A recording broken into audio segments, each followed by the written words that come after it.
Kaya mong lumaki, bumalik ulit sa pagiging maliit. Grabe ang astig mo! Kasi ipinanganak akong higante pero kumain ako ng mini-mini Nomi kaya ngayon ganito ang... Higante ka? Oo, kaya lang ngayon kasi ganito kalaki ang normal kong itsura. Pero kaya ko lumiit na 5 milimetro. At palaki hindi na sarili ko na kasing laki na sa mga higante. Nakakaaliw ka naman! Talaga? Oo! Tsaka ang lakas mo! Kahit ganyan ka kaliit, napatumba mo si Frankie!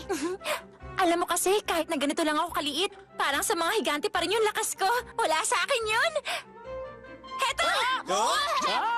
Lakas mo! Mukhang nakalimutan na ngayon ni Luffy na inubos niya yung pagkain natin. Talaga namang aliw na aliw sila. Meron ka bang ibang nagagawa? Siyempre! Meron pa ako isang teknik! Kaya ko magpaliit at pumasok sa katawan ng kalaban ko! Tapos magpapalaki ako at magkakapira-piraso siya! Pag sa akin ginawa yan, magiging higante ako nun!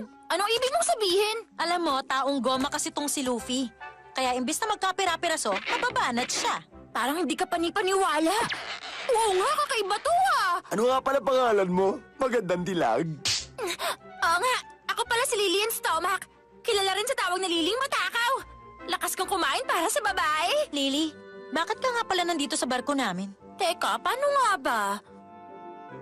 Ganito, meron kasi akong hinihintay. Nang bigla na lang lumipad itong barko niyo mula sa tubig. At kasama din akong tinangay. Pero sinong hinihintay mo sa gitna ng dagat? Kakaiba naman? Hinihintay ko ang papa ko.